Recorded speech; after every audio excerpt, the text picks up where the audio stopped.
that complex here, but I really like the program because once you set it up and it sends the emails out, the way we started was we didn't tell anyone about it, but we did it like a day or two before our staff meeting. So we sent the email out and, people freaked out, because the initial email, it gets everyone.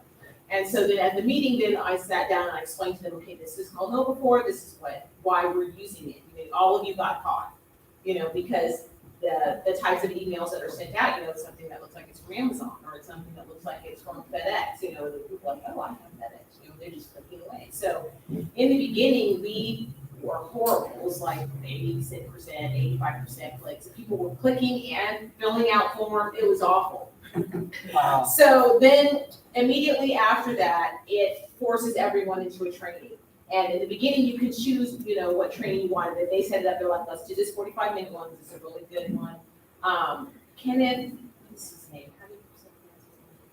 He was a former criminal, and he now works at KnowBe4. I don't know why this keeps changing these things.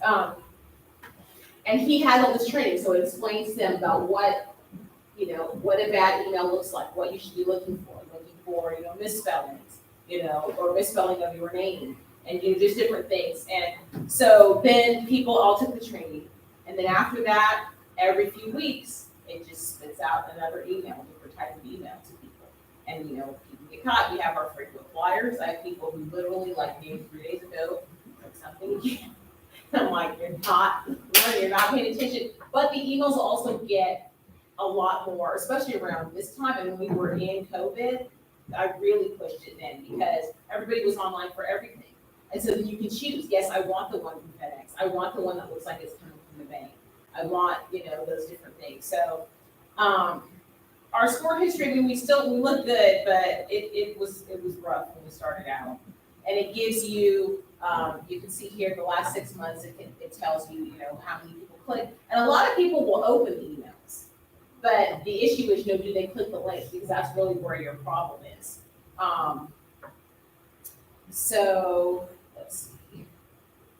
What I also like about this program is, and I haven't used it this way, and now that it's not really ours, I'm kind of afraid to do more. But it has games, right? So you can also use this with your children and have them, playing the different games, and it focuses them. It has cartoons, so that way it's child-centered, and the kids need to learn this too because they're online as much, if not more, than we are. So you can see our initial training campaign was all the staff, and 91% of the people completed it, and then we had a second one. This was when I was going to start trying to push out the game and do a little bit more with the kids, and then I realized that, again, that, we're not really paying for this. So somebody could have been like, hey, wait a minute, So I didn't mess with that too much. But another thing that I really like about this is the mod store. The mod store has videos about all different types of topics. Oh, his name is Kevin Mitnick. I don't know why I couldn't remember that. It has different videos that you can play about, here's one about being on public Wi-Fi. And then there's posters. So every once in a while, especially around Christmas time, I'll download a few posters that just have reminders for the staff, like, hey, be careful about ransomware, be careful about this, whatever. So I like it because it's got things that are already made that you can send out. They're quick and easy to get to. Maybe you just download it or you choose it for your library. So you can add it to your library. And then you've got a little training module right there at your fingertips. This one's only 14 minutes long. So, staff thinking, okay, we're going to do a little, refresh on this. You can just pull that. It's already right there, play it, and then, or send out an email for the staff to do themselves. So that's one of the things that I really like about it is it has all of this, but it also has posters and stuff. So every once in a while I'll put posters out so you can see the different content types, training modules, games, posters and artwork. There's even assessments, newsletters. So you have access to all of this in a way for you to interact with your staff as well as your students. And I use the posters all the time for the kids. Every once in a while we just pop up in their Schoology. Hey, wow, don't forget. Just a little reminder for them. So that's one of the things I really like about it. Let's see. Go back. So here you can see, you know, the different campaigns that you can do. And then here, it talks about the email template. So the one thing that when we first started doing this, because we're a Google school, we knew we had to go in. There's something special you have to do with Google. And like I said, it happened a lot. Because what will happen is when you go get the email, it shows a little trailer on the sent message. So then it gives it away that it's from no. So you have to actually go into Google and tell it to turn that off, because then that way the people can be surprised. You know, otherwise, the little trailers are on the end of the email. They're like, oh, this is obviously no more, and then they'll click it. So that was one of the things. I still had people clicking it when when they had that, they don't even look at it. So we did have to do that, but here in the landing pages, fishing templates. So it gives you all the different types of templates that you can choose. So you can see here, now we're getting ready for Christmas time, Black Friday, Cyber Monday shopping guide, right? So it is stuff that is current and stuff that they know they're going to get your staff with if they're not really paying attention. And it's all different stuff, social networking, and do you have LinkedIn? Hey, some people have Wells Fargo. You know, they're like, oh, what's this? And they just click it. So that's what I like about it. They keep it current. You can choose the different ones that you want to use. So I just let it pick from like the bounty that's there. But you can be very specific. I want everyone to get this one, and I want to see how many people click on it. And then that's a training moment for you when you have your next, technology meeting. It's easy to use. We just use the CSV to upload all of our users. And you can put your users in to different categories. So like administrators could be here, your specialists, and then, that also gives you more data to look at, okay, all of my administrators are the worst. I want to click everything, So they're the ones that need the most training. You have to talk with them like, don't click anything. I tell them just throw it away. And if it's important, the person will send it back. That's my rule. If you're unsure, trash it. And one thing I've noticed, and I'm glad that we both have it because I want to ask you, I tell people, hey, can you forward it to me? And if it doesn't come to me, then I know it was no before. That's weird because I don't get them. When they tell them forward it to me, and I'll let you know if it's a spam message. Do you use the phishing alert button? So there's a feature that you can add. They call it the PAB, the phishing alert button.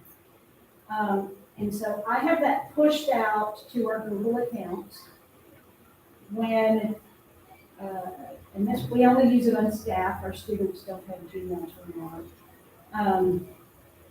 When they get an email that's a phishing attempt, whether it's a simulated phishing attempt or something they think is a phishing attempt, they click this icon. It looks like a little fish hook. And so when they click the fish hook, it's the way it's configured is I get an email that says this is a phishing attempt. Got it. It doesn't forward the actual email because you never know what's going to be included in those emails. Right. But it sends me an email that says somebody reported this as a phishing attempt.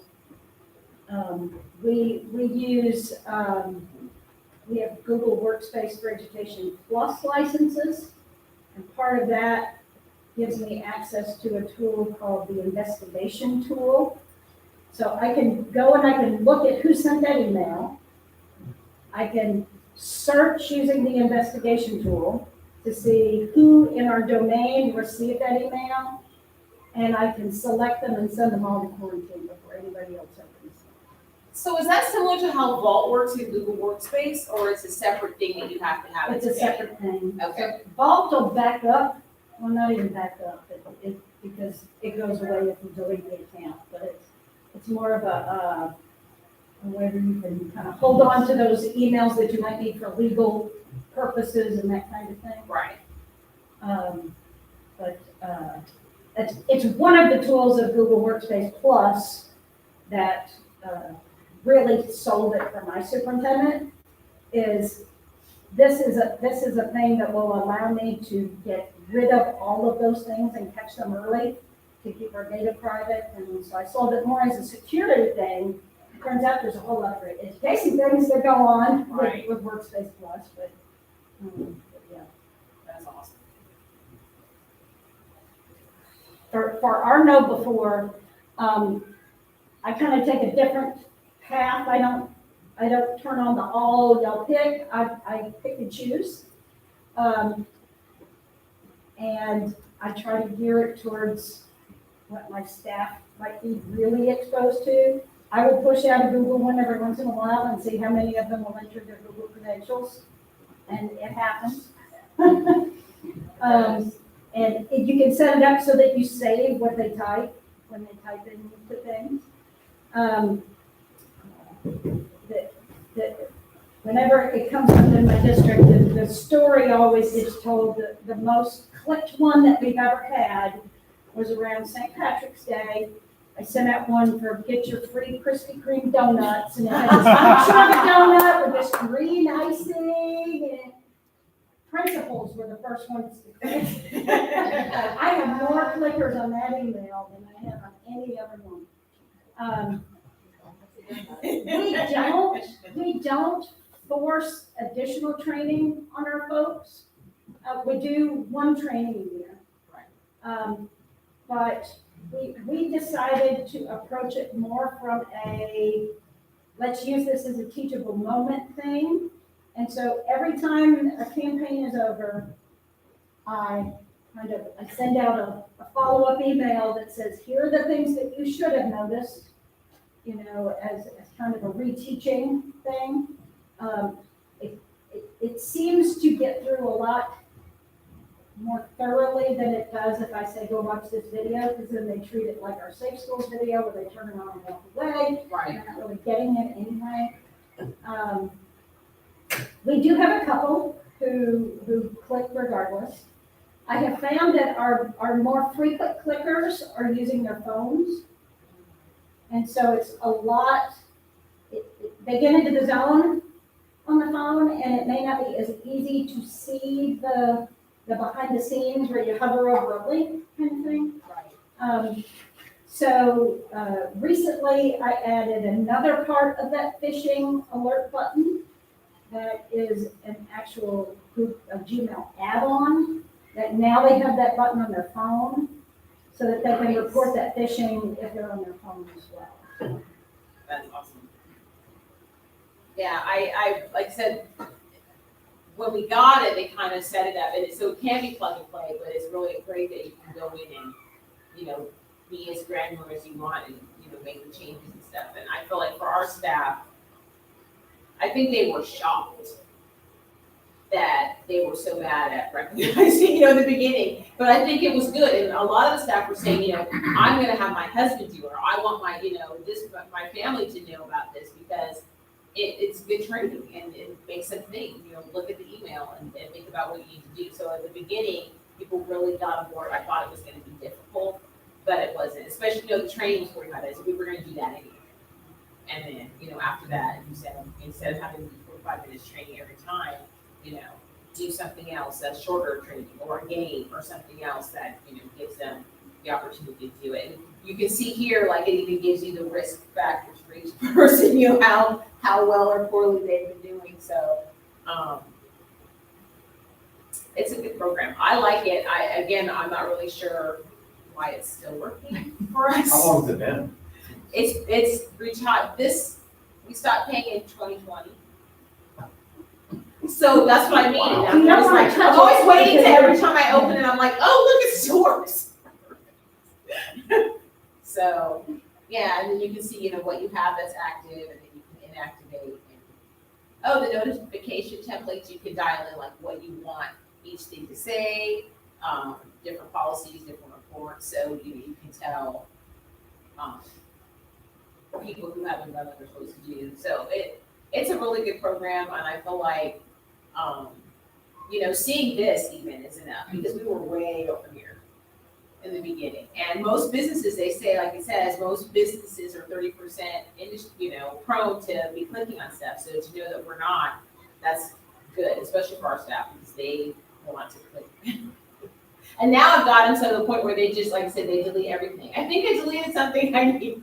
Well, that's the problem I've run into. I've deleted quite a few very important emails that I didn't realize were important. They just looked like phishing to me, but it's like, oh yeah, no, I should have opened that email. And so people end up emailing me 5 or 6 times and finally call me because I haven't, and that, I deleted all their emails. So, there's one side and then there's the flip side where you have to be careful not to delete everything. But then you tell that person, hey, your emails look like this. Yeah. You should take your own. I tell our office folks especially, if you get something, just call the person, don't click on the link, thinking, maybe it's not. And then I have found that when I am sending out emails, I have to actually put at the start of my email, this is not a phishing attempt. I put in links, I always make sure to preface it with that, just because, of course, you would think the fishers would have figured out, let me put that at the top of my email, but, How do they price this? Ours is by user. We only have it pushed out to staff accounts. I want to say it was $10 a year. Something like that.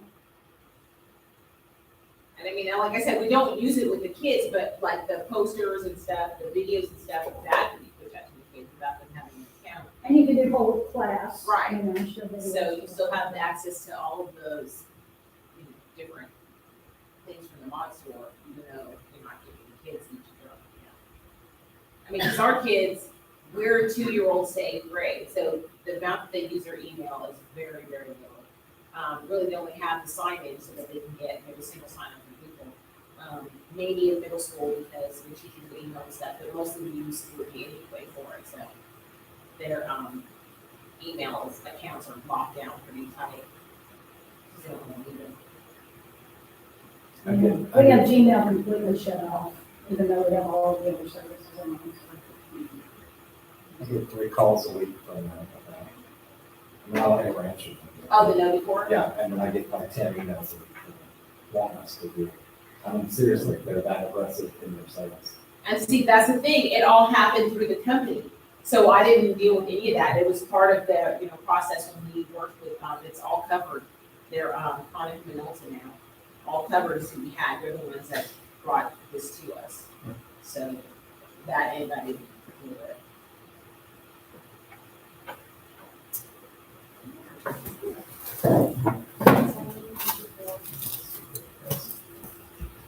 Okay, well, we have the floor open to anyone that has any questions about cybersecurity. I have one small thing that I want to talk about that it's a little bit technical, but it's something that you can take back to your school and very easily ask the question. So if no one has anything else, I'll continue to what I was going to talk about. I have one thing to add. Yes. I looked at ran my analytics yesterday, and we used a new program. I found it ISTE called Beanstack. No, look, is it Beanstack? It's Beanstack, and it's like a competitive reading challenge. It's great. We've gotten a lot of hits. So just a fun new startup. Nice. Oh. All right. I want to talk about the perils of allowing any device on your network. Doesn't matter what it is. Someone walks in from the street, has some kind of laptop. I don't care if it's Linux, Apple, Microsoft. They need to get on the network for some reason. And you need to provide them access to the network for some reason. They're a guest. They're here to speak. It's a vendor. And you don't know anything about their laptop. And so every school that I know of has a guest network. But let me tell you a story about the guest network that it's a little concerning. When I started at a school that's not going to be named right now, I walked into an environment where from the guest network, anybody can log in and reach my domain controllers. not only reach my domain controllers, reach my printer server. And so a lot of people configure their guest network and provide services to them like DHCP or DNS. DHCP, for folks that don't know, is the system where IP addresses are allocated to clients whenever they connect to the network. DNS is the domain name translation that translates, google.com to the IP address so that the computer knows, oh, this is what you mean. Google.com is human talk, and the IP address is actually what the computer knows. And so that service in the guest network, most of the time I've seen are provided to any guests. And that provides a direct connection to your internal critical resources to anyone in the world to just come and perhaps exploit somehow. The way that we've gotten around that is to allow our wireless controllers to provide these services to the guest clients, eliminating entirely the DHCP aspect and the DNS aspect. That means that when a user comes into my organization, they get access to the internet and have nothing to do with internal resources. And so this is where you guys can come in, because I know that you guys probably don't run all of these servers and all of these services and have nothing to do with that, but you could ask this simple question. Can a guest user reach in any way internal resources? And when you ask that question, if you have a responsible administrator, network administrator, who said, well, I got all my bases covered, but let me check. And you might be surprised. You might be surprised that someone from the guest network can reach that domain controller for some odd reason, some change, because as a network administrator, we deal with thousands of data points a day and changes constantly every day. And sometimes we're human and we don't forget, yes, I changed the IP address of this thing 7 months ago, and I totally forgot it. Now this client can reach this thing because it's always good to double check. And if you ask the question, hey, can a guest user reach the DHCP server? Do you provide DHCP services to guests? Then you can actually get something done that's helpful. And as far as cybersecurity on this meeting, this is as far as we want to take it, because there's so much more. There's ransomware, there's viruses, and we can spend all day on this, but I think we're just going to stop right there and go on with the rest of the meeting. Let me pull up the notes here.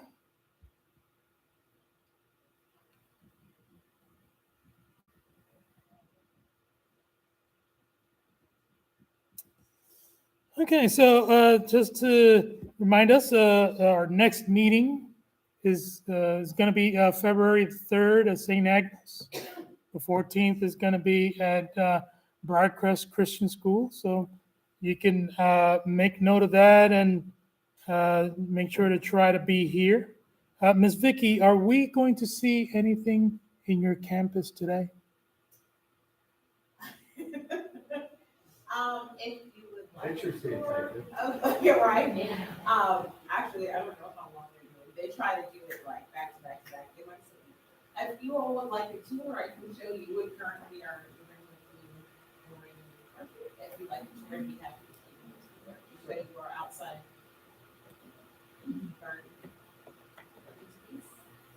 We're in the middle of digital signage project. I mean, can anybody, tell me what digital signage software that you use, that you've used before, that you didn't like, that you'd love to try?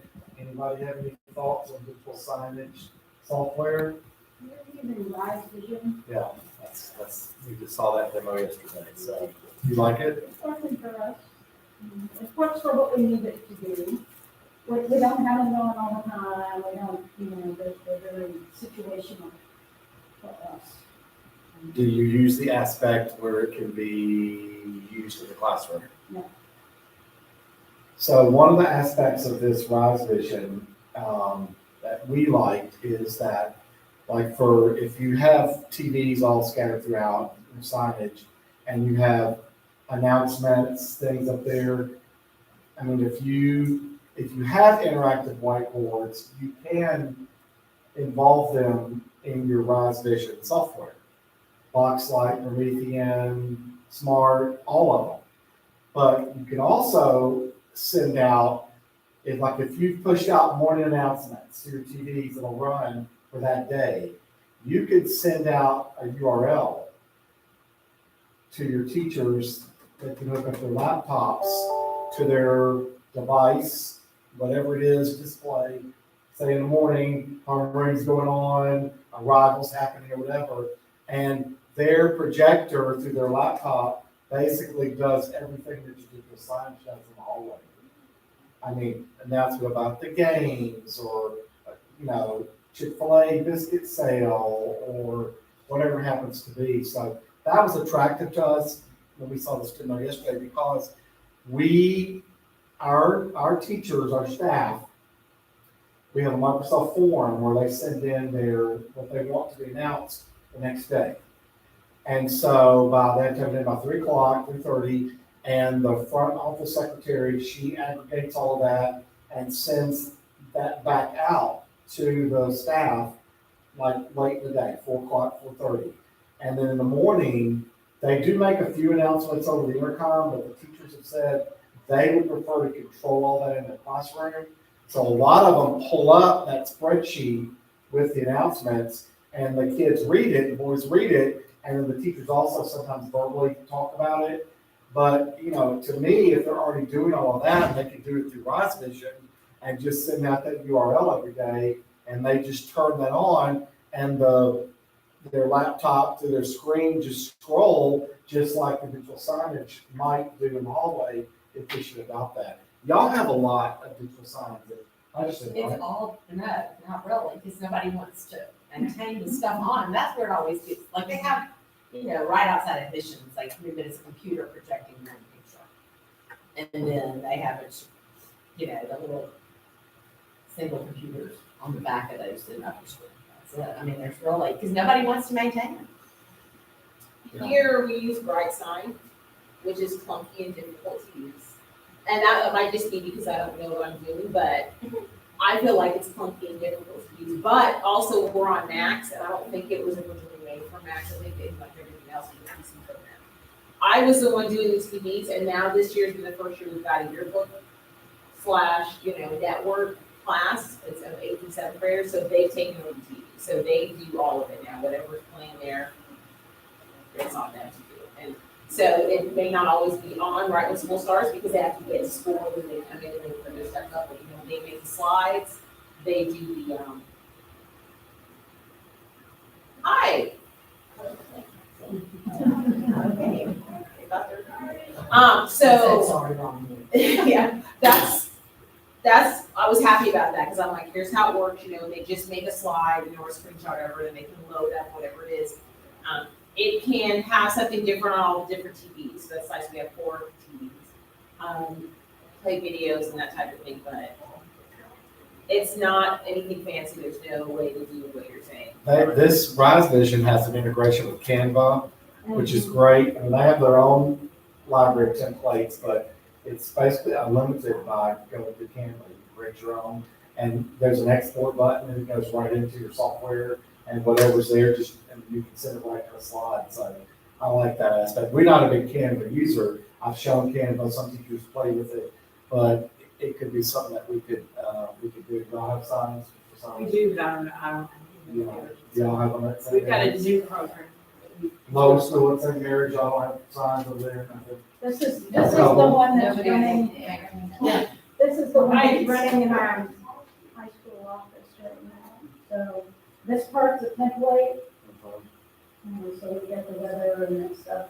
And then that's just a Google slide set, that's inside of it. So whenever they need to update it, they just update the Google slide and they're off and then anything, which is a lot less cumbersome. We just opened the high school wing at Lakeland Prep, and so we added a lot more digital signage over there. Some of it we gave access to certain teachers, like the fine arts folks are doing the one outside the auditorium, because they're the ones who are gonna use it more often. And it accounts for them, and then they can put those things on there and have access. Okay, just curious to see what people are using. I mean, in the past, we talked about some stuff, but nobody wanted to take over. That's the whole thing, we got stuff down.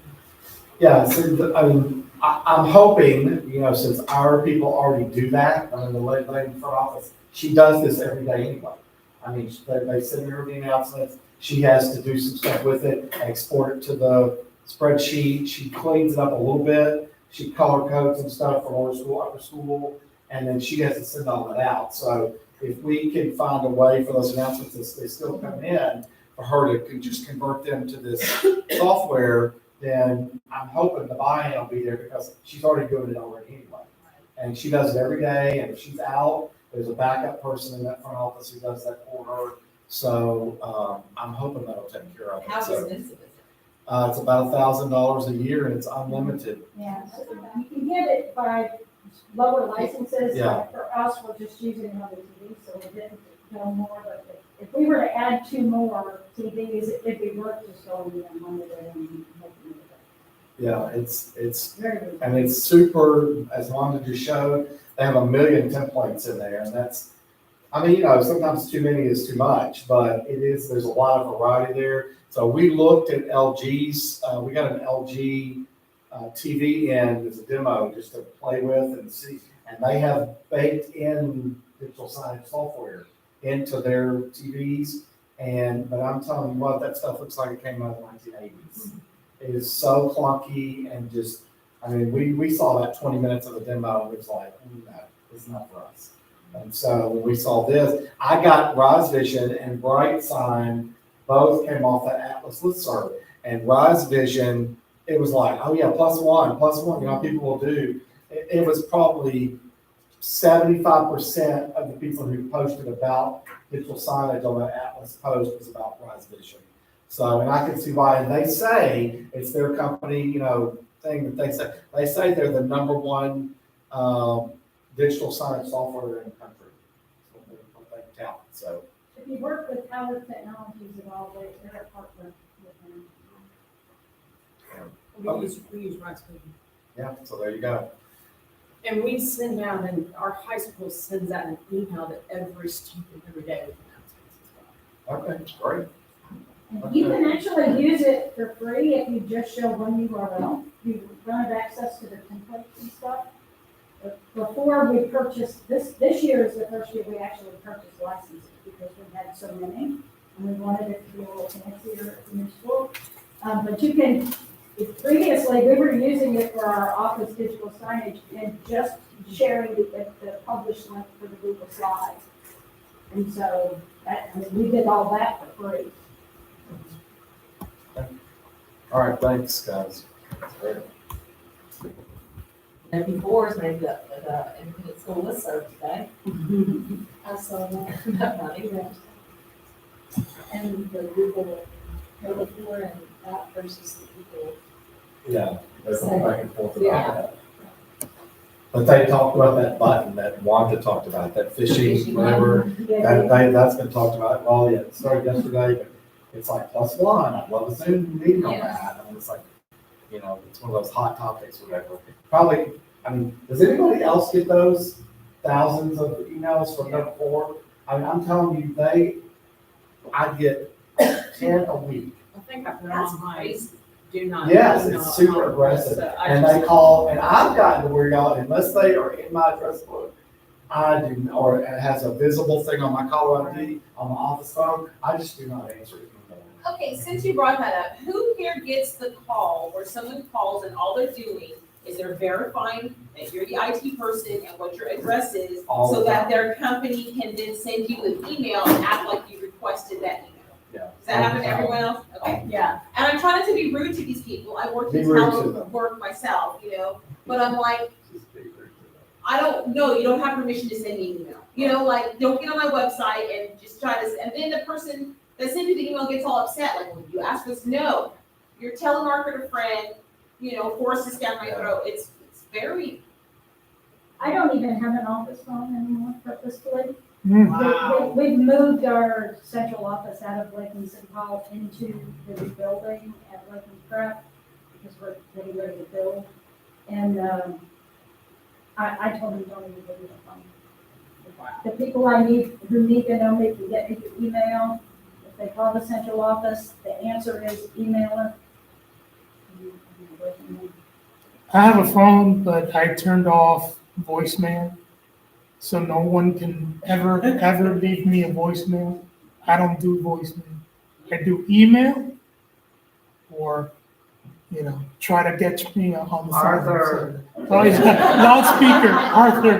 The people who really need you got your phone. Yeah, So- yeah. All right, well, I think if no one has anything else interesting to say, we're going to call for adjournment.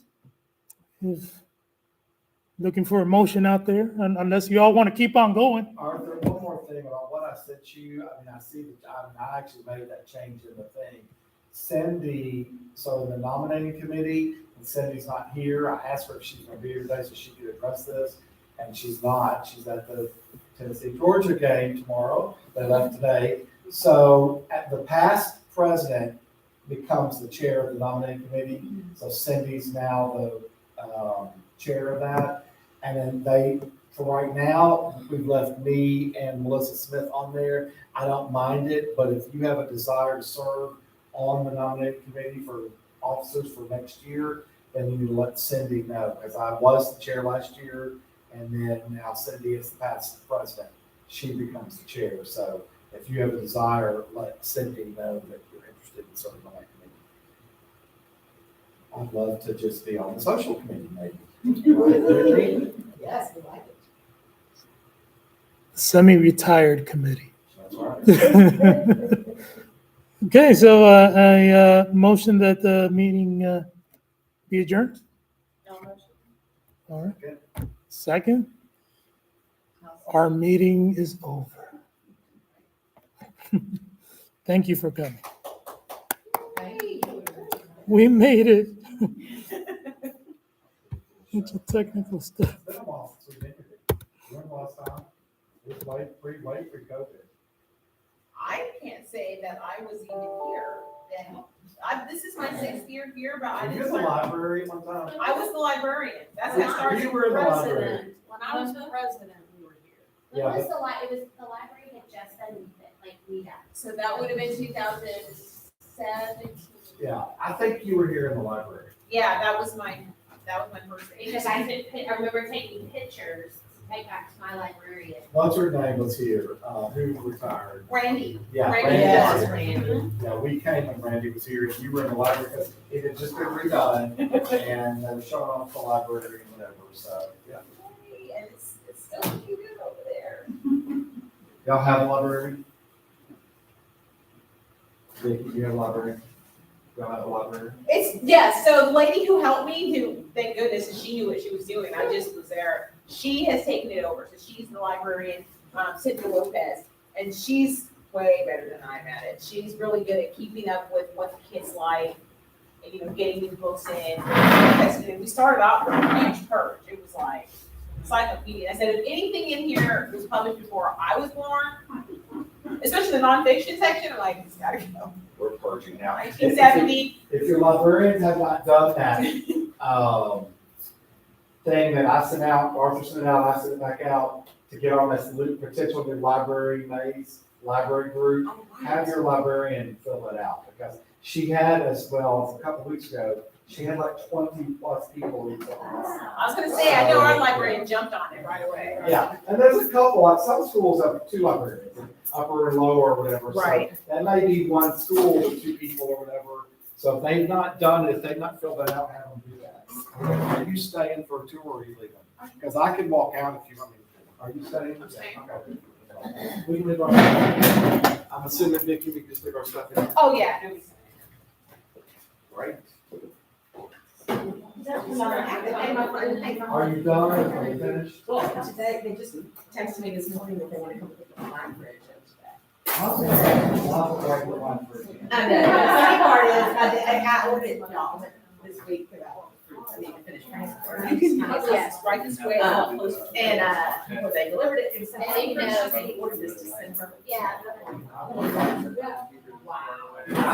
I've got a $15,000 ABC UPS that we ordered in February. And it's, I mean, now they say it's supposed to ship on November 11th. But But they say once you get a shipping date Well, like that, they've adjusted that date, but so far, November 11th is fine. And it's held with us. So I'm hoping that's it. I mean, I hope we just stuff on boat somewhere. I'm still amazed that we were able to build that school in the midst of the pandemic and have it fully.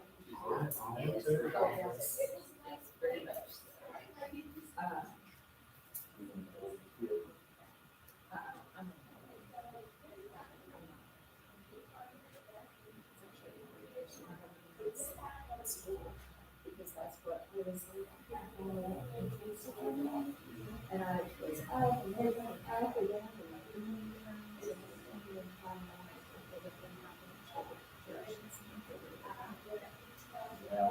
I was like, I don't think I've ever been here. I grew up just right over here. Oh, really? I remember back in the whole high school field. I used to, really, our house was backed up to the side. Oh, that's great, yeah. Right across the field when we were doing the Howard's Donuts. So. We'd always hear their bands practicing. Always knowing I had a program.